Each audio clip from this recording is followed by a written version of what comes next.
Dear students, good evening. मैं पीयूष कुमार त्रिपाठी स्वागत करता हूं आप सभी का अपने YouTube channel SCS EDU point पर।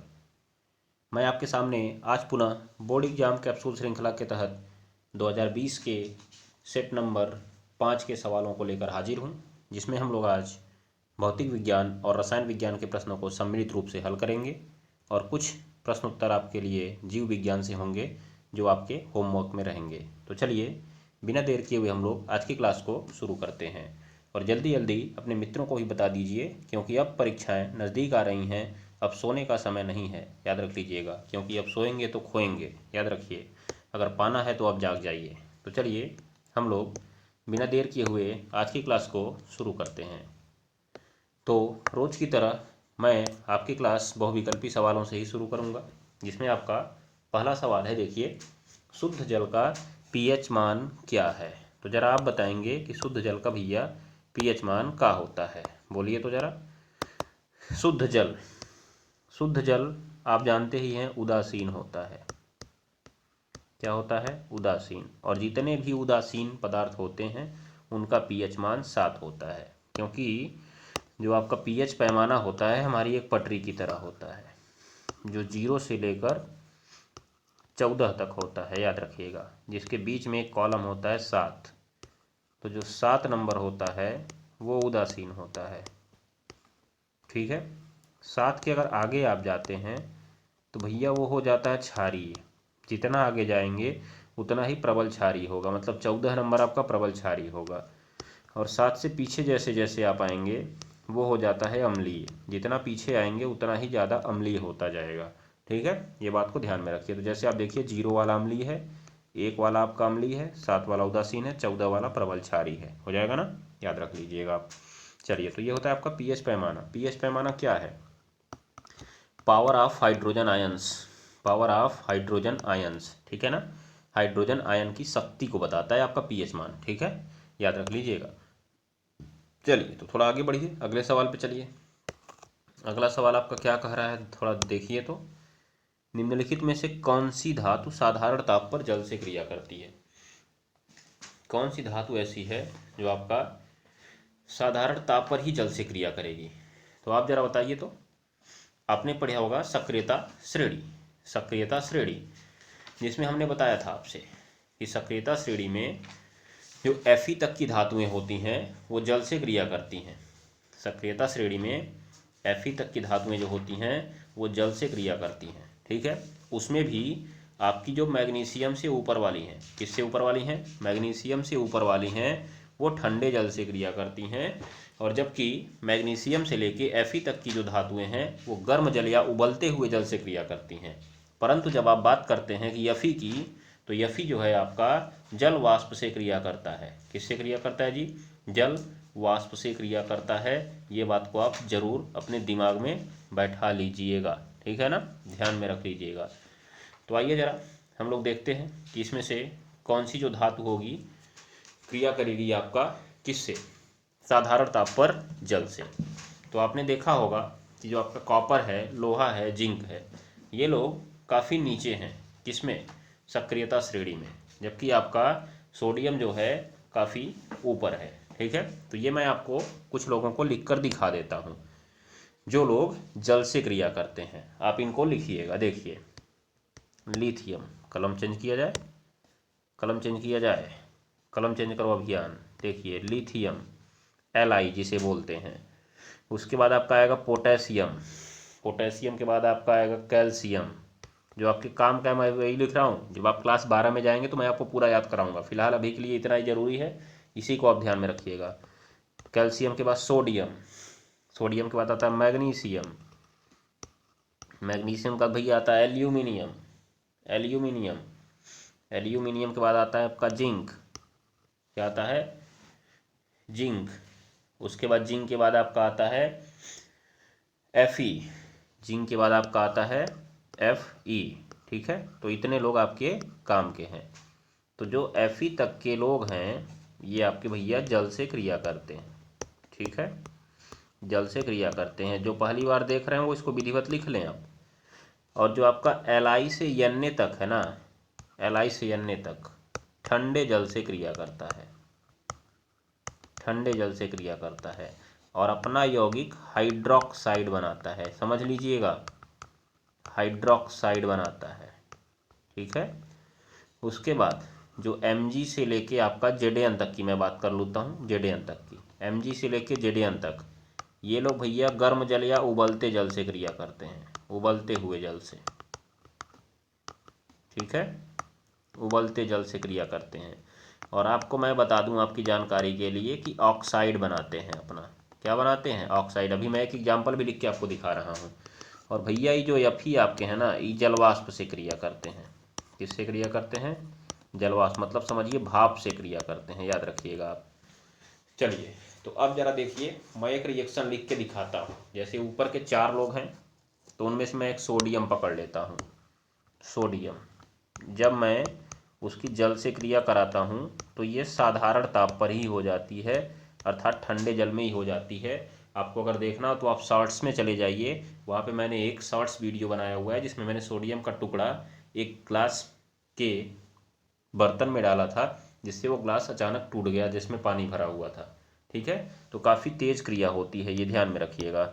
और ये अपना बना लेता है सोडियम हाइड्रोक्साइड। देखिए OH बना लिया इसने, और क्या छोड़ देता है? H2 गैस छोड़ देता है। परंतु जरा आप ठंडे की जगह गर्म वालों का देख लीजिए। जैसे आपका मैग्नीशियम, एल्यूमिनियम और जिंक है, तो अगर आप यहीं पे मैग्नीशियम ले लेते हैं तो मैग्नीशियम जो है वो आपका उबलते हुए जल से क्रिया करता। ठीक है, उबलता हुआ जल से क्रिया करता कौन? मैग्नीशियम। और मैग्नीशियम आपका जैसे ही उबलता हुआ जल से क्रिया करेगा वो अपना ऑक्साइड बनाएगा MgO, और फिर से कौन सी गैस छोड़ेगा? H2 गैस छोड़ेगा। तो ये लोग सब लोग ऑक्साइड बनाएंगे अपना, याद रख लीजिएगा। जैसे मैं यहाँ आपको दिखा दी जानकारी के लिए कि Zn जो है अपना ZnO बना लेगा, ZnO। और Al के बारे में तो आप परिचित ही होंगे, Al2O3 बनाता है अपना ऑक्साइड। और मैंने मैग्नीशियम का आपको दिखाई दिया, सोडियम का मैंने दिखाया ही। कैल्शियम का आप देख लीजिए CaOH ट्वाइस बनाएगा ठंडे जल से ही। पोटेशियम का KOH बनाएगा, और लिथियम का आपका LiOH बनाएगा। तो समझ गए कि नहीं अब आप? तो अब आप बताइए कि निम्नलिखित में से ठंडे जल से क्रिया कौन कर रहा है? बताइए तो जरा, कौन कर रहा है? Sodium, sodium, sodium, sodium. ठीक है ना। उबलते जल से इसमें से कौन कर रहा है बताइए तो? जस्ता। कॉपर करेगा क्या? जल से करता ही नहीं है। लोहा जलवाष्प से करता है। तो आप बताइए आपका ऑप्शन कौन सा सही हुआ? Number 4 sodium. ठीक है ना, याद रखिए। ये देखिए प्रोपेनाइल, ये प्रोपेनाइल कौन सा यौगिक होता है जी? नया यौगिक पैदा हुआ क्या? प्रोपेनाइल है। नाइल कौन सा यौगिक होता है? प्रोपेनल होगा वो, प्रोपेनल। क्या होगा ये? Propanal, propanal. ठीक है, प्रोपेनल। नल, नल अंत में आपको दिखा अल। क्या दिखा? अल। तो अल भैया कौन कंपनी के होते हैं जी? बताइए तो। जो अल वाले होते हैं वो CHO कंपनी से आए होते हैं। अल वाले जो होते हैं CHO कंपनी से आए होते हैं। अब जरा इसको देख लीजिए आप कैसे बनाएंगे। इनका नाम है प्रोपेनल। आप संधि विच्छेद कर दीजिए, प्रोप एन अल, प्रोप एन अल। ठीक है, तो देखिए तो जरा, खोपड़ी चलाइए, दिमाग लगाइए। प्रोप, प्रोप का मतलब कितने कार्बन? 1 carbon, 2 carbon, 3 carbon. ठीक है, और एन लगा मतलब सब सिंगल बॉन्ड। देखिए सिंगल बॉन्ड रहने दीजिए। अल का मतलब CHO, तो क्या इससे इधर CHO जोड़ दें ना? चूंकि आपने देखा कि CHO भैया में खुद ही कार्बन है, तो इनके कार्बन को अलग से नहीं जोड़ेंगे। यही जो भैया आपको कार्बन वाले दिख रहे हैं ना, इन्हीं गिनती करिए 1 2 3, और इसी नंबर 1 वाले को बना दीजिए CHO। ठीक है, और कुछ तो है नहीं इसमें, तो बाकी बची हुई संयोजकता हाइड्रोजन से पूरा कर दीजिए। यहाँ पे डबल बॉन्ड है तो H2 हो जाएगा। इनका भैया देखिए 3 ठो कम हो गया। कल मैंने गलती से यहाँ पे CH2 ही लिख दिया था। ठीक है, कल की क्लास में, तो वहाँ पे थोड़ा सा आप कंप्रोमाइज़ कर लीजिएगा, सही कर लीजिएगा, क्योंकि उनका 3 खाली था तो CH3 लिखना पड़ेगा। तो इसका फॉर्मूला जो होगा CH3 CH2 CHO होगा। तो आपसे पूछा भी जा सकता है प्रोपेनल का संरचना सूत्र बनाइए, तो ऐसे ही बनाएंगे भी आप लोग। ठीक है, जब भी आपको संरचना सूत्र बनाना है उसका संधि विच्छेद करिए। पहले जो रूट वर्ड है उतने कार्बन लगा लीजिए। फिर देखिए सफिक्स फर्स्ट क्या है, सिंगल बॉन्ड है कि डबल बॉन्ड है, उसको लगा लीजिए। फिर देखिए आप क्रियात्मक समूह क्या देख रहे हैं, अल है, ऑल है, ओइक एसिड है, कुछ भी हो सकता है। तो जो होगा उसको यहाँ पे लगा दीजिए। उसके बाद आपके अगर कोई प्रेफिक्स यहाँ पे पहले लिखे हुए हैं तो उनको भी सभी कार्बन पर गिनती के साथ जोड़ दीजिए और बाकी बची हुई संयोजकता को हाइड्रोजन से पूरा करिए। ठीक है, जैसे मैं आपको देखिए एक उदाहरण लेके दिखा देता हूँ। देखिए मैं एक यौगिक लेता हूँ, यहाँ पे लिखा है 3 क्लोरो 4 मेथिल 2 हाइड्रोक्सी पेंट 3 इन ओइक एसिड। मैं तगड़ा वाला एक यौगिक ले लिया हूँ, समझिएगा ध्यान से। तो जब भी आपको कोई कंपाउंड बनाना है तो नंबर 1, मैं नंबरिंग भी करता जा रहा हूँ, नंबर 1 पर आप चयन करेंगे रूट वर्ड का जो पेंट है। नंबर 2 पर आप चयन करेंगे सफिक्स फर्स्ट का जो कि इन है। नंबर 3 पर आप चयन करेंगे सफिक्स सेकंड का जो कि ओइक एसिड है। और नंबर 4 पर आप इन सारे प्रेफिक्सों को चेक करेंगे। यही आप 4 काम चेक कर लीजिए, आपका हो गया। अब कैसे करेंगे आप? पेंट देखिए 5 है तो 1 कार्बन 2 कार्बन 3 कार्बन 4 कार्बन और आपका हो गया 5 कार्बन। तो गिनती कहीं से कर लीजिए, तो गिनती आप यहीं से कर लिया करिए 1 2 3 4 5, किसी एक किनारे से गिनती कर दीजिए।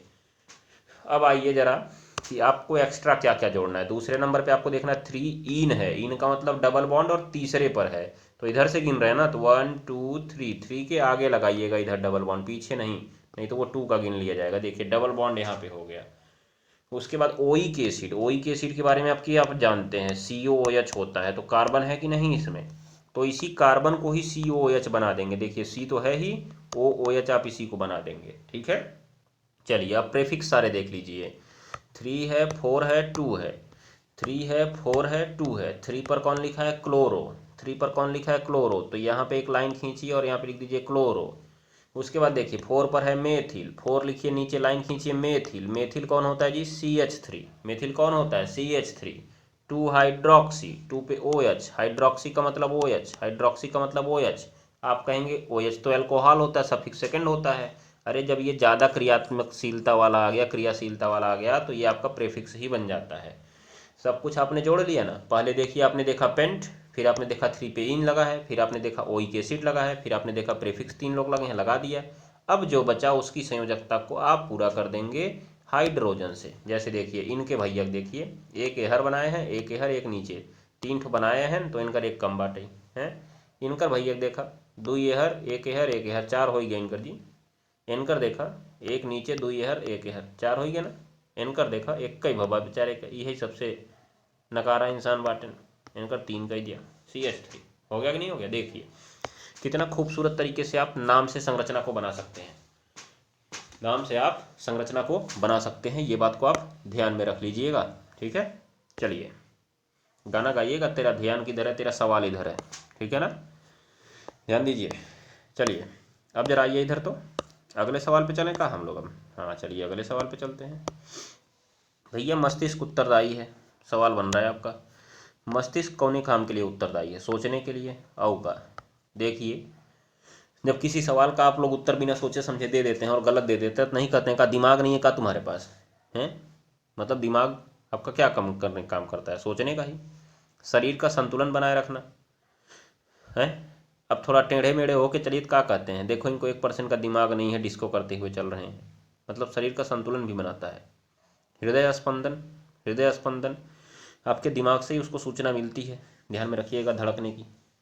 ठीक है, तो जो हमारा दिमाग होता है वो हमारे शरीर में होने वाले सभी कार्यों को नियंत्रित करता है, एक प्रकार से समझ लीजिए। मस्तिष्क जो हमारा होता है, मस्तिष्क। ठीक है, अतः इसका ऑप्शन होगा इनमें से सभी, याद रख लीजिएगा। फिर देखिए निम्नलिखित में से कौन सा एक मानव में मादा जनन तंत्र का भाग नहीं है? मानव में मादा जनन तंत्र का भाग नहीं है। ठीक है, तो मादा जनन तंत्र के भाग में आपके क्या क्या मिल जाते हैं? देखिए सबसे पहले मादा जनन तंत्र के भाग में आपको मिलता है अंडाशय, जहाँ पर अंडाणु बनते हैं, जहाँ पर क्या बनते हैं? अंडाणु बनते हैं। फिर ये अंडाणु बनते हैं तो ये निकलते हैं फैलोपियन नलिका में, फैलोपियन नलिका, जिसे आप अंडवाहिनी या आप डिम्ब वाहिनी भी कह सकते हैं। क्या कह सकते हैं जी? डिम्ब वाहिनी भी कह सकते हैं। ठीक है, तो पहला हो गया ये भैया, दूसरा हो गया। तीसरा जो है आपका, तीसरा जो आपका आता है गर्भाशय आता है। तीसरा जो आपका आता है वो गर्भाशय आता है। ठीक है, गर्भाशय के बाद चौथे नंबर पर आपका आता है योनि। चौथे नंबर पे आपका आता है योनि। योनि के बाद पांचवें नंबर पे आपका आता है बाह्य जननांग। बाह्य जननांग। और छठवें नंबर पे आपका आता है सहायक ग्रंथियां, जैसे बार्थोलिन ग्रंथि और पेरिनियल ग्रंथि। बार्थोलिन ग्रंथि और पेरिनियल ग्रंथि। ठीक है ना, याद रख लीजिएगा। तो इसमें से देख लीजिए कौन कौन सा आपको मिल गया। अंडाशय है आपका, गर्भाशय भी है, डिम्ब वाहिनी भी है। भैया ये शुक्र नलिका नहीं है, तो यही ऑप्शन आपका सही है। शुक्रवाहिका जो होती है, शुक्र नलिका पुरुष के जनन तंत्र में पाई जाती है। ठीक है, अर्थात नर के जनन तंत्र में पाई जाती है। ठीक है, ये बात को ध्यान में रख लीजिएगा। चलिए, तो अब चलते हैं हम लोग आगे के सवाल पे। देखिए, पादप में जाइलम उत्तरदायी है। भैया जाइलम, ज से हमने कोड बताया था, ज से जल, तो जाइलम जल ले जाता है। क्या ले जाता है? जल ले जाता है। ठीक है ना, याद रख लीजिएगा। एमिनो अम्लों को ले जाते हैं आरएनए वाले लोग। कौन ले जाते हैं जी? आरएनए। ऑक्सीजन का परिवहन तो आपने देखा होगा आरबीसी में उपस्थित हीमोग्लोबिन के माध्यम से होता है। हीमोग्लोबिन रुधिर के माध्यम से भी बोल सकते हैं, क्योंकि रुधिर में ही तो हीमोग्लोबिन पाया जाता है ना, लेकिन फाइनली हीमोग्लोबिन ही लेके जाता है ऑक्सीजन को अपने साथ जोड़कर। भोजन का वहन कौन करता है? फ्लोएम करता है। फ्लोएम।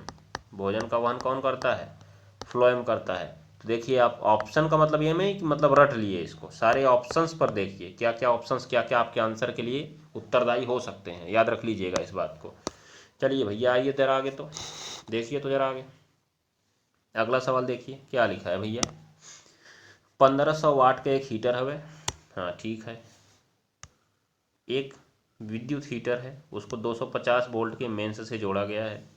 हीटर में प्रवाहित धारा की गणना कीजिए। तो पहले हीटर की जो शक्ति है, हीटर की जो शक्ति है P बराबर 1500 वाट। 1500 वाट। उसके बाद विभव जो है, जो विभव भी है वो है आपका 250 वोल्ट।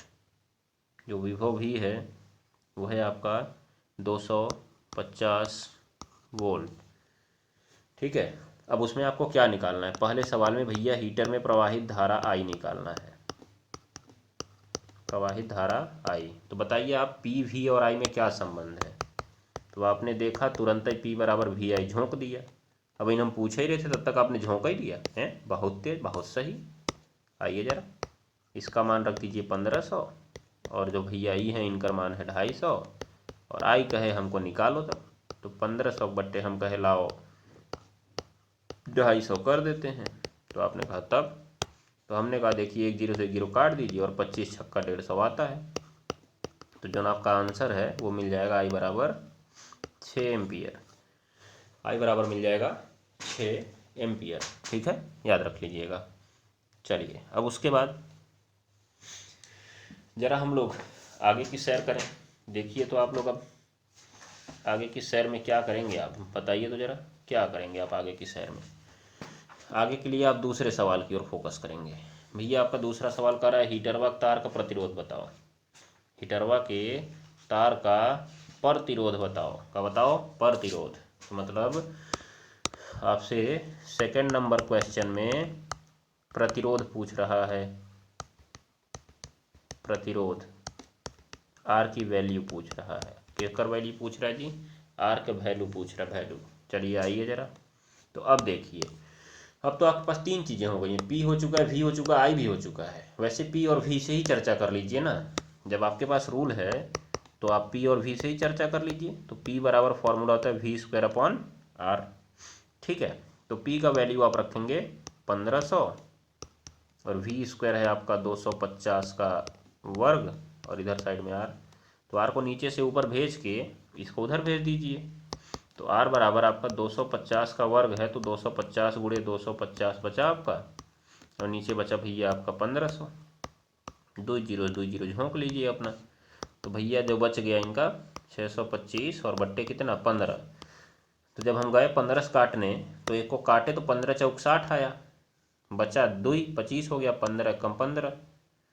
तो भैया इनकर बच गया 100 हो गया, 10 बचा तो 15 छक्का 90, 15 छक्का 90, 6 डॉट डॉट आता चला गया। तो हम कहे लाओ इनको R बराबर 41.6 और 7 लिख दें, क्योंकि आखिरी वाला अंक 4 से ज़्यादा है। ठीक है, ये ओम आ गया। ये भैया आपके हो गया उत्तर। तो देखिए कितना सवाल आसान है। जब भी आपको ये सामर्थ्य वाले सवाल देखने को मिलते हैं, बस आप सारे पी के फॉर्मूले को याद रख लीजिएगा। ठीक है, उसी फॉर्मूले से आपका काम हो जाएगा। पिछली क्लासेज में मैंने इन फॉर्मूलों को पूरा बताया भी हुआ है आपको। ठीक है, पूरा फॉर्मूला पहले याद कर लीजिए। और 1% का टाइम अब आपके पास नहीं है। अब आपको पढ़ाई पढ़ाई और बस पढ़ाई करनी है, पढ़ाई पढ़ाई और बस पढ़ाई करनी है। ठीक है ना, तो पढ़ाई करते रहिए, याद रख लीजिएगा इस बात को। चलिए, तो अब देखिए ज़रा थोड़ा सा हम लोग आगे की चर्चा करें। कहा कि भैया जो लेंस है एक प्रथम फोकस और द्वितीय फोकस का है। तो देखिए, अगर मैं एक शब्द में कहूँ तो यहाँ कौन लेंस तो दिया नहीं गया है कि मतलब आपको उत्तल लेंस का बताना है कि अवतल लेंस का बताना है। ठीक है, तो आप बस इतना पढ़िए कि लेंस का प्रथम फोकस, लेंस का प्रथम फोकस। ठीक है, तो लेंस का प्रथम फोकस जौन होता है F1। लिखिएगा परिभाषा, बोले किसी लेंस के मुख्य अक्ष पर स्थित वह बिंदु, किसी लेंस के मुख्य अक्ष पर स्थित वह बिंदु, किस पर स्थित, मुख्य अक्ष पर स्थित वह बिंदु। ठीक है,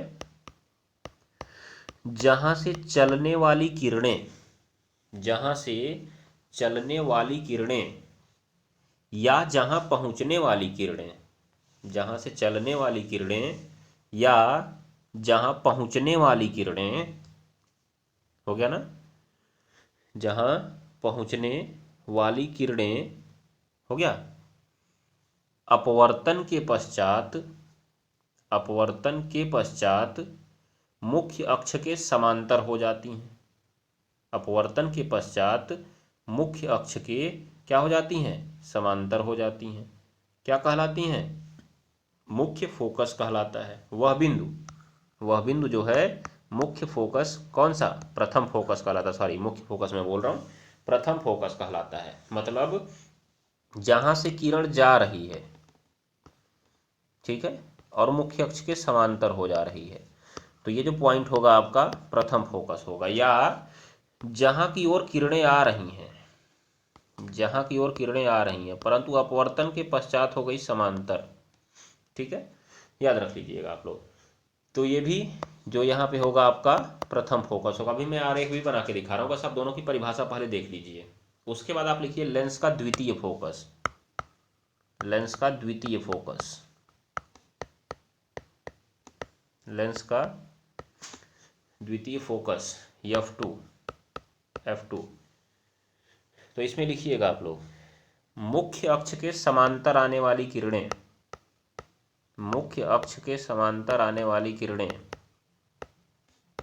अपवर्तन के पश्चात, अपवर्तन के पश्चात, अपवर्तन के पश्चात जिस बिंदु पर मिलती हैं अथवा मिलती हुई प्रतीत होती हैं, जिस बिंदु पर मिलती हैं अथवा मिलती हुई प्रतीत होती हैं, हो गया, लेंस का द्वितीय फोकस कहलाती हैं, लेंस का द्वितीय फोकस कहलाती हैं। ठीक है, तो आइए जरा पहले हम प्रथम फोकस से निपट लेते हैं।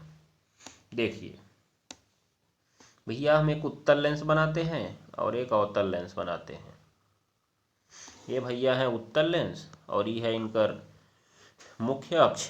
यहाँ पे एक पॉइंट है इनका और यहाँ पर एक पॉइंट है इनका। ठीक, और बीच में इनका जो है प्रकाशिक केंद्र वाली ये प्रकाशिक अक्ष है, जिसे आप कह सकते हैं।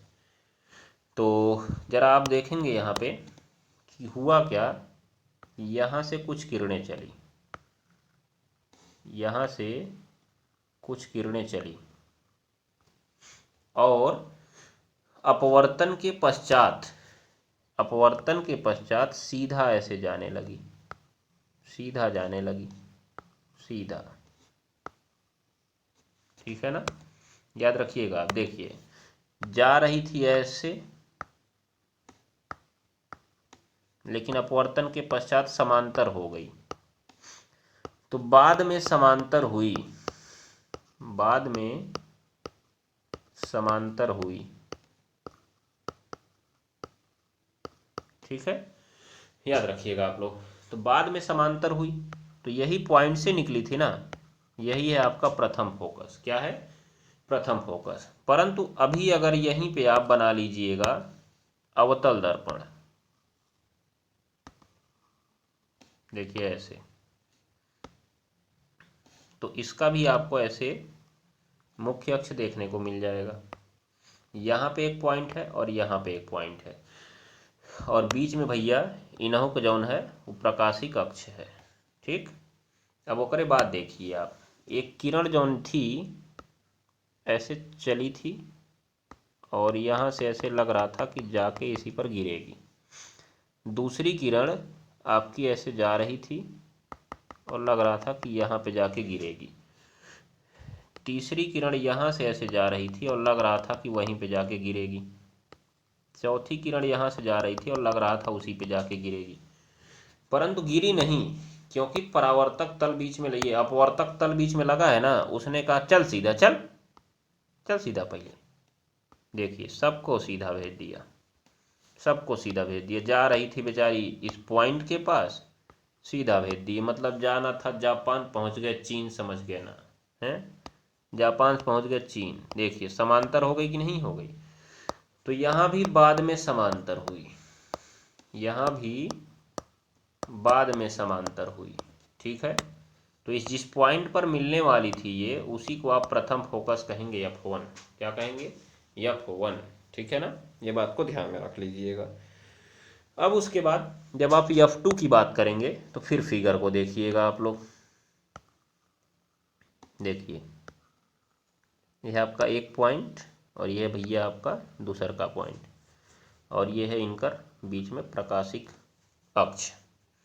तो कुछ किरणें आ रही थी जो मुख्य अक्ष के समांतर, द्वितीय फोकस में क्या होता है, मुख्य अक्ष के समांतर आने वाली किरणें, मुख्य अक्ष के समांतर आने वाली किरणें अपवर्तन के पश्चात जिस बिंदु पर मिलती हैं, जिस बिंदु पर मिलती हैं या मिलती हुई प्रतीत होती हैं, क्या कहलाती हैं?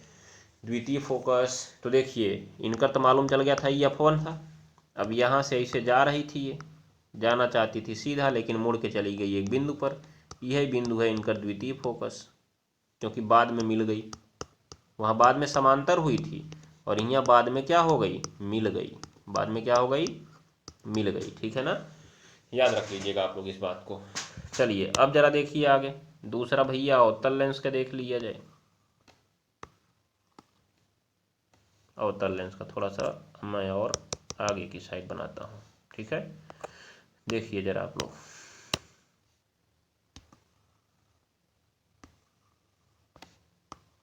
भैया आपका अवतल लेंस है, और ये जौन है इनकर सीधा सीधा मुख्य अक्ष जा रही है। एक पॉइंट इनकर यहाँ था, दूसर का यहाँ था। ये वाला तो मालूम चल गया था F1 है, क्योंकि मिलती हुई, ये ऐसा लग रहा था कि वहाँ जा रही है, परंतु हो गई थी समांतर। ठीक है, अब जरा देखिए, अब की बार समांतर ही आएगी, अब की बार समांतर ही आएगी।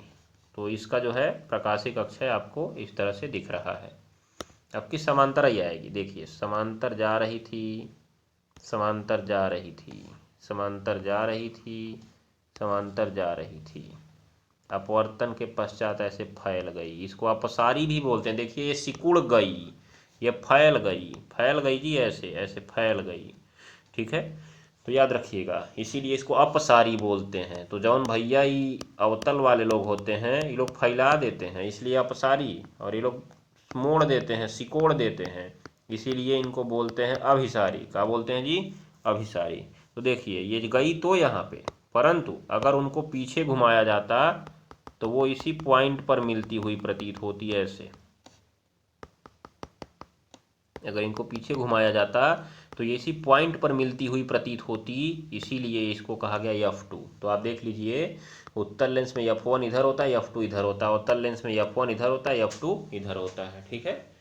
और उत्तर लेंस को अभिसारी कहते हैं क्योंकि ये देखिए सिकोड़ दिया और ये फैला दिया, इसलिए इसको अपसारी कहते हैं। तो चित्र समझ में आ गया कि नहीं? चित्र विचित्र, बताइए समझ में आया कि नहीं आया? आपको आ गया ना समझ में? विधिवत बढ़िया से सुंदर तरीके से थम्स अप दिखाएंगे। चलिए हम लोग आगे बढ़ते हैं। यहाँ पे देखते हैं, लिखा हुआ है घरों की वायरिंग के परिपथ में फ्यूज का महत्व है, आवश्यक परिपथ आरेख बनाकर समझाइए। तो देखिए ये है आपका एक मेंस, ये है आपका एक मेंस। कैसे दिखाएंगे आप उस मेंस को? देख लीजिए जरा आप लोग। आपको मेंस परिपथ दिखाना है तो आप किस तरह से दिखा सकते हैं? आपको मेंस परिपथ दिखाना है तो मैंने आपको बताया था ना, प्रत्यावर्ती धारा को आप दिखा कैसे सकते हैं? बोलिए। प्रत्यावर्ती धारा को दिखाने का मैंने आपको एक तरीका दिया था। इसमें मैंने कहा था कि आप लोग मेंस परिपथ को ऐसे दिखा सकते हैं, एक गोला करिए और इसमें इस तरह से आप बना दीजिए, क्योंकि ये प्रत्यावर्ती धारा होती है। कौन सी धारा? प्रत्यावर्ती धारा और दिष्ट धारा में अंतर अभी मैंने हाल ही में आपको बताया था। यहाँ से आप निकालिए 2 तारों को, ठीक है, 2 तारों को निकालिए और उसके बाद आप आगे लेके बढ़ते चले जाइए, ठीक। यहाँ पे चाहिए तो आप एक मीटर भी लगा सकते हैं। मैं मीटर भी लगा दूँ क्या? चलिए आपकी सुविधा के लिए मैं यहाँ पे एक मीटर भी जोड़ देता हूँ। थोड़ा मैं परिपथ को तब और पीछे कर देता हूँ। देखिए यहाँ पे हम लोग बना देते हैं मेंस। ये हमारा है मेंस। कितने वोल्ट का होता है? 220 से 240 वोल्ट का होता है। मैंने यहाँ पर एक लगा दिया मीटर, ठीक है। तो यहाँ से आपका तार निकला और ये आगे बढ़ा, ठीक है। अब देखिएगा यहाँ पे आपका एक लग गया बल्ब। क्या लग गया? बल्ब लग गया। सब समांतर क्रम में जोड़ते हैं ना, मैंने आपको एक बार परिपथ बना के भी दिखाया था। यहाँ आपने लगा दिया पंखा। क्या लगा दिया? पंखा। और यहाँ आपने लगा दिया टीवी। तो ऐसे आप परिपथ बना लीजिएगा। अब उसके बाद देखिए हुआ क्या कि अचानक यहाँ पर दोनों तार एक दूसरे में हो गए टच। कैसे? कोई भी कारण हो सकता है। मान लीजिए कि ये दोनों तार एक दूसरे में हो गए टच। जैसे ही टच होंगे, देखिए यहाँ पे एक लघु परिपथ बन गया। यहाँ से देखिए ऐसे आया, बस इतने में ही घूम के बन गया, ठीक है। इसमें कोई प्रतिरोध नहीं लगा था। अब जब प्रतिरोध नहीं लगा था, तुरंत ही धारा का मान बहुत अधिक बढ़ जाता है, मैंने आपको बताया था। यहाँ पे हो गया ये लघु पथन। क्या हो गया? ये लघु पथन, ठीक है। जैसे लघु पथन हुआ, धारा का मान बहुत ज़्यादा बढ़ गया और सारे उपकरण आपके बम बम बम जल गए। क्या हो गया जी? सारे उपकरण आपके जल गए, ठीक है, याद रखिएगा।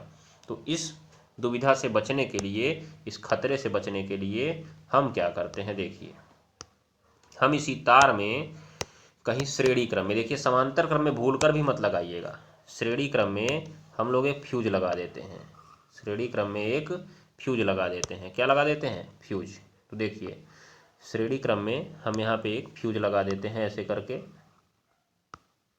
यहाँ पे इसका एक टर्मिनल था और यहाँ पर इसका एक टर्मिनल था और हमने इसको एक कम गलनांक वाले तार से जोड़ दिया। किससे जोड़ दिया? कम गलनांक वाले तार से जोड़ दिया, ठीक है। उसको हम फ्यूज तार कहते हैं। तो आप एक बात समझ लीजिए कि घरों के परिपथ में जो फ्यूज तार प्रयोग होते हैं उनका गलनांक मेन वायर से बहुत कम होता है। मेन वायर से बहुत कम होता है। ना ही पता चला कि आप ये जो फ्यूज वाला लगाए मेन वायर से ज़्यादा गलनांक वाला, मेन वायर आपका गल गया, ये गलबा ही नहीं किया है। समझ लीजिएगा आप लोग। तो जो फ्यूज वायर में, फ्यूज तार में वायर लगता है आपका, वो काफ़ी कम गलनांक वाला होता है, ठीक है। ये जो फ्यूज तार होता है, मैं आपको ये भी बता दूं कि ये सामान्यतया एक मिश्र धातु का होता है, जो कि तांबा, ध्यान दीजिएगा, तांबा, टिन व शीशे की बनी होती है। शीशे की बनी होती है। इसका जो गलनांक होता है वो काफ़ी कम होता है। इसका गलनांक जो होता है मेन परिपथ की अपेक्षा काफ़ी कम होता है। अब समझिएगा आप लोग ध्यान से कि अब आगे कहानी क्या होती है। देखिए अब अगर कहीं यहाँ पे शॉर्ट सर्किट हुआ, जैसे ये दोनों टच हो गए इसमें आपस में, तो तुरंत ही धारा का मान बहुत ज़्यादा बढ़ेगा। और आपने देखा होगा कि उत्पन्न ऊष्मा H बराबर एक फॉर्मूला होता है I²RT। मतलब जो H है सीधा प्रोपोर्शनल कर रहा है I के। अगर I बढ़ा तो H बहुत ज़्यादा बढ़ेगा, और H जैसे ही ज़्यादा बढ़ेगा तुरंत ही देखिए, जैसे ही तार में गर्मी बढ़ेगी ये जो फ्यूज तार है आपका पिघल जाएगा। क्या हो जाएगा जी? पिघल जाएगा। और जब पिघल जाएगा तो यहीं से सर्किट आपका टूट जाएगा। तो सर्किट टूट जाएगा तो क्या यहाँ से परिपथ पूरा हो पाएगा? नहीं हो पाएगा, धारा नहीं बहेगी और आपके सारे उपकरण भैया बच जाएंगे। ठीक है, तो आप इस परिपथ को ऐसे ही अपने पेपर में बनाएंगे। इस परिपथ को ऐसे ही आप अपने पेपर में बनाएंगे और यहाँ पे इनको लिख देंगे फ्यूज। क्या लिख देंगे? फ्यूज। तो आप क्या लिखेंगे? घरों के वायरिंग में परिपथ में फ्यूज का क्या महत्व है? तो लिखिएगा, घरों की वायरिंग में फ्यूज, फ्यूज हो गया, उपकरणों को जलने से बचाता है, उपकरणों को जलने से बचाता है। ठीक है, यह ओवरलोडिंग और शॉर्ट सर्किट, ओवरलोडिंग और शॉर्ट सर्किट से होने वाले खतरों से हमारे उपकरणों की रक्षा करता है, हमारे उपकरणों की रक्षा करता है। ठीक है, उसके बाद आप नीचे लिखिएगा, मैं जितना बोल रहा हूँ आप लिख भी लीजिए या सुन ही लीजिए, क्योंकि आप अपने मन से भी लिख सकते हैं। तो आगे आप लिखिएगा, इसे परिपथ में श्रेणी क्रम में जोड़ दिया जाता है। देखिए जो आपका एक तार जा रहा है, यहाँ से देखिए आपको जो एक तार जा रहा है, इसी तार को हमने तोड़कर जोड़ दिया। देखिए इन दोनों तारों में नहीं जोड़ा, समांतर क्रम में जोड़ेंगे धारा बंट जाएगी, लेकिन आपको श्रेणी क्रम में जोड़ना है जिससे धारा बंटे ना। ठीक है, याद रखिएगा। तो क्या लिखेंगे आप? इसे परिपथ में श्रेणी क्रम में जोड़ दिया जाता है, श्रेणी क्रम में जोड़ दिया जाता है। अतः जैसे ही लघुपथन की स्थिति आती है, ऊष्मा बहुत ज़्यादा बढ़ जाती है, ऊष्मा बहुत ज़्यादा बढ़ जाती है और फ्यूज तार पिघलकर टूट जाता है, और फ्यूज तार पिघलकर टूट जाता है और हमारे घर के उपकरण बचे रह जाते हैं, घर के उपकरण बचे रह जाते हैं। ठीक है ना, ये बात को ध्यान में रखिएगा और यही आप परिपथ अपने सवाल में कॉपी में अपने बना दीजिएगा। ठीक है, ये बात को ध्यान में रखिएगा। तो आशा करता हूँ कि आपको ये एकदम लल्लन टॉप तरीके से समझ में आ गया होगा। नहीं समझ में आया होगा तो एक बार फिर कमेंट करिए, कल की क्लास में मैं आपका सबसे पहला सवाल आपका ही आंसर लूँगा। आपने कल की क्लास में देखा होगा कि किसी ने मुझसे पूछा था कि तंत्रिका तंत्र की परिभाषा बता दीजिए, तो हमने उसको पहले ही सवाल में ले लिया था। तो आपका भी अगर कोई सवाल है, कोई डाउट है, तो आप अपने कमेंट बॉक्स में प्रश्न के माध्यम से पूछ सकते हैं। अगली क्लास में वो आपको विधिवत समझा दिया जाएगा। ठीक है ना, पेपर तक आप हमारे साथ लगे रहिए, गारंटी है आप पेपर में सब कुछ तोड़ फोड़ कर आएंगे। बेंच नहीं तोड़ना फोड़ना है जी, अरे जो प्रश्नवा आएगा उसको तोड़ना फोड़ना है। ठीक है ना, याद रखिएगा। ठीक, टारगेट अपना 70 लेके चलिए, 1-2 नंबर तो आगे पीछे होता रहता है, लेकिन 70 टारगेट बना के चलिए, इसमें याद रख लीजिएगा। चलिए तो आगे चलें अब, या देखिए आगे के जो सवाल हैं लगभग भैया आपके रिपीटेड सवाल ही हैं। ये वाले जो हैं इनको आप ज़रा करेंगे। मैं आपको एक बार बता देता हूँ कि इसमें क्या क्या मान्स लिखे गए हैं। ये आपका जो लिखा है वो 4 ओम लिखा है, ये आपका 2 ओम लिखा है, नीचे आपका यहाँ पे 2 ओम लिखा है और ये 1 ओम लिखा है, यहाँ पे आपका 3 ओम लिखा है और ये आपका 10 वोल्ट की बैटरी लगी हुई है। आपको ए से बी के बीच प्रतिरोध बताना है, तो ये सिरा आपका ए है और यहाँ पे आपका बी है, तो मतलब इस हिस्से में आपको प्रतिरोध बताना है। पूरे परिपथ में प्रवाहित धारा बतानी है, मतलब पूरा तुल्य प्रतिरोध भी एक बार निकालना पड़ेगा। फिर ए और बी के बीच विभवांतर क्या होगा, V बराबर I/R से उसको भी बताना पड़ेगा। ठीक है, तो ज़रा आप इस सवाल को लगाएंगे और 7 नंबर पाएंगे। उसके बाद थोड़ा हम आगे बढ़ेंगे। देख लेते हैं, कुछ सवाल हैं आपके। फॉर्मल्डिहाइड और एसीटिक अम्ल का IUPAC नाम और रासायनिक सूत्र लिखिए। IUPAC नाम और रासायनिक सूत्र लिखिए। तो इनका लिख देते हैं, बाकी की कहानी कल की जाएगी। देखिए फॉर्मल्डिहाइड भैया हैं, ये क्या है? फॉर्मल्डिहाइड। तो ये जो फॉर्मल्डिहाइड हैं इनकर पहले सूत्र वही आप बता दीजिए फॉर्मल्डिहाइड के, फिर IUPAC नाम तो अपने आप ही हो जाएगा। HCHO कितना कार्बन है जी, गिनती कर लीजिए तो ज़रा। 21 कार्बन वही है, वही गिनती कर लीजिए। कोई प्रीफिक्स है इसमें? नहीं है। सीधे लिखिएगा मेथ, सभी सिंगल बॉन्ड एन और उसके आगे अल, मेथेनल। क्या हो गया जी? मेथेनल। ठीक है। उसके बाद आप देख लीजिए एसीटिक अम्ल भैया को, एसीटिक अम्ल इम्पॉर्टेंट है ये एसीटिक अम्ल। तो एसीटिक अम्ल का जो सूत्र होता है वो होता है CH3COOH, ये तो आप जानते ही हैं। अब अगर इसी में किसी को प्रतिस्थापित करके जोड़ना है तो आप जानते हैं कैसे जोड़ेंगे। देखिए, इसके हाइड्रोजन को हटाकर और कार्बन की श्रृंखला को खोल दीजिए, कार्बन की श्रृंखला को, और जिसको जोड़ना जोड़ दीजिए। मान लीजिए यहाँ पे क्लोरीन जोड़ना जोड़ दीजिए, यहाँ ब्रोमीन जोड़ना है ब्रोमीन जोड़ दीजिए, यहाँ आयोडीन जोड़ना है आयोडीन जोड़ दीजिए। और अगर नहीं किसी को जोड़ना चाहते हैं, नहीं किसी को जोड़ना चाहते हैं तो देखिए, जो आपके पास ऑप्शन है, मान लीजिए एक ही क्लोरीन भैया जोड़ने आ रहे हैं तो एक क्लोरीन को जोड़ दीजिए, तब भी 2 ठो बचेगा तो 2 ठो हाइड्रोजन बाद में लिख दीजिएगा। ठीक है, ऐसे भी हो सकता है इसमें। परंतु कि हमारे पास यहाँ पर आप देख रहे होंगे कि केवल और केवल CH3COOH है, एसीटिक अम्ल है। गिनती तो कर लीजिए इसकी। अब बोलिए गिनती कहाँ से करेंगे? जब आपको COOH दिख गया, क्रियात्मक समूह दिख गया, तो गिनती इसी कार्बन से करेंगे 1, और इसको क्या लिखेंगे 2। प्रीफिक्स तो कोई है नहीं क्योंकि ये तो आपको भैया सफिक्स सेकंड है, ये आपका क्या है? सफिक्स सेकंड है। ठीक है।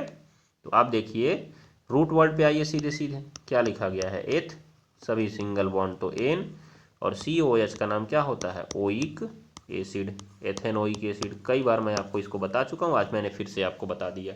साधारण नाम से उनके सूत्र जरूर याद रखिए आप लोग, फिर IUPAC नाम तो अपने आप बन जाएंगे। और जरूर याद रखिए, नहीं याद रखेंगे तो पछताएंगे, बार बार पछताएंगे, फिर कहेंगे अब पछताए होत का जब चिड़िया चुग गई खेत। ठीक है।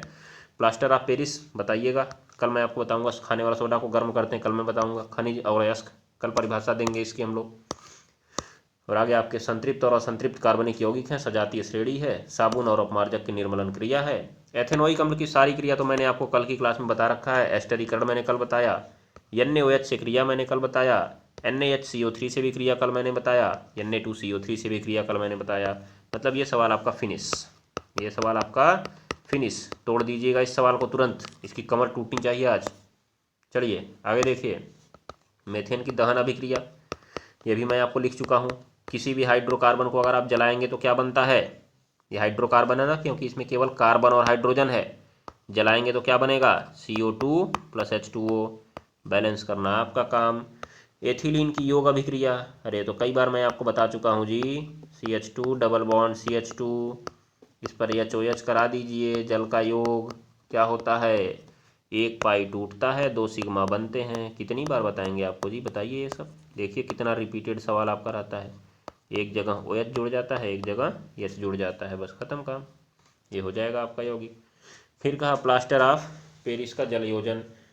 तो प्लास्टर ऑफ पेरिस को जल में घोल दीजिए, अर्थात इसमें जल जोड़ना है। तो प्लास्टर ऑफ पेरिस की जैसे ही आप जल से क्रिया कराएंगे, ये भैया तुरंत ही कूद के जिप्सम बना लेते हैं, क्योंकि उसी से तो बने थे ये हैं। प्लास्टर ऑफ पेरिस सूत्र देखिए जरा तो, CaSO4 × ½ H2O। जैसे ही आप इसमें जल घोलते हैं तो ये भैया तलाक से 3/2 मोल जल पकड़ते हैं और कहते हैं ले आओ भैया ले आओ, और हम बनाओ तुरंत जिप्सम। तो हम इस रिएक्शन को ऐसे लिख देते हैं, CaSO4 × ½ H2O और प्लस 3/2 H2O। तीर के बाद जुड़ जाएगा फिर से वो, और जिससे अलग हुआ था वही आपको मिल जाएगा, CaSO4 × 2H2O, जिसका नाम हो जाएगा आपका जिप्सम। तो फिर से आप क्या पा जाएंगे? जिप्सम पा जाएंगे, जिप्सम। देख लीजिए जिप्सम मिल गया ना। चलिए ये भी मैंने आपको बता दिया है। यहाँ आ जाइए, अपना होमवर्क ले लीजिए। स्वपोषी पोषण के लिए आवश्यक परिस्थितियाँ क्या हैं? आपको ये पोषण नामक चैप्टर में मिलेगा। स्वपोषी पोषण, स्वपोषी और विषमपोषी आपने पढ़ा था। आवश्यक परिस्थितियाँ कौन कौन सी हैं? प्रकाश संश्लेषण की जो भी आवश्यक परिस्थितियाँ सब आप इसमें लिख दीजिएगा। और अंतिम उत्पाद क्या है? अंतिम उत्पाद तो वही है ना, C6H12O6 ग्लूकोज, अर्थात शर्करा। ठीक है। मानव में वृषण का कार्य बताइए, तो वही है शुक्राणु का निर्माण करना। ठीक है ना, याद रखिएगा। चलिए उसके बाद ये तो आपका कट ही गया है। छुई मुई पादप में गति तथा मानव की टांग में होने वाली गति में क्या अंतर है? जरा इसको देखिएगा सवाल को आप लोग। ठीक है ना, ये आपका आएगा नियंत्रण और समन्वय में आएगा। मानव में लिंग निर्धारण कैसे होता है, इसको अभी हम लोग अगले अध्याय में अध्ययन करेंगे, तो अपने आप समझ में आ जाएगा। क्या होगा यदि हम खाद्य कड़ी के प्रथम स्तर के सभी जीवों को समाप्त कर दें? तो ठीक है, सारे उत्पादक समाप्त कर देंगे, सारे उपभोक्ता लटक के पटक जाएंगे, मर जाएंगे, मतलब खाद्य श्रृंखला ही समाप्त हो जाएगी। तो इसी को आपको विधिवत लिखना है, हम लोग अलग से एक क्लास में इनकी चर्चा भी करेंगे। फिर देखिए, ओजोन परत की क्षति हमारे लिए चिंता का विषय क्यों है? तो वही जो मैंने आपको बताया था कि इससे क्या क्या बीमारियां होती हैं, आपको इसमें लिखना है कि वो इसकी क्षति से ये बीमारियां हो सकती हैं और इसको सीमित करने के लिए क्या कदम उठाए गए हैं। तो वही जो आपका बैठक हुई थी और 16 सितंबर को ओजोन दिवस मनाने का निर्णय लिया गया था, मॉन्ट्रियल प्रोटोकॉल, ठीक है, वहीं पे आपको लिखना है आपको क्या क्या कदम उठाए गए हैं। फिर वृक्काणु को संरचना बनाइए आप लोग, वृक्काणु की नेफ्रॉन की संरचना बनानी है, कार्यविधि का वर्णन भी करिए, कैसे कार्य करता है, 7 नंबर मिलेगा आपको। पादप में जल और खनिज लवण के वहन की विधि का वर्णन कीजिए, मतलब जल और खनिज लवण का परिवहन कैसे होता है, इंपॉर्टेंट सवाल होता है, पहले भी आपसे ये पूछा जा चुका था, ठीक है ना, याद रख लीजिएगा। तो आज के लिए बस इतना ही, मिलते हैं कल की क्लास में, तब तक के लिए नमस्कार, टाटा, गुड बाय। पढ़ते रहिए, पढ़ाते रहिए, हंसते रहिए, हंसाते रहिए और इसी तरह अपना प्यार बनाए रखिए, सपोर्ट बनाए रखिए। और हम तो आपके लिए बने हुए हैं पेपर के बाद तक और पेपर से पहले भी, ज़िंदगी के साथ भी, ज़िंदगी के बाद भी हैं। चलिए आगे कल करेंगे अब हम लोग।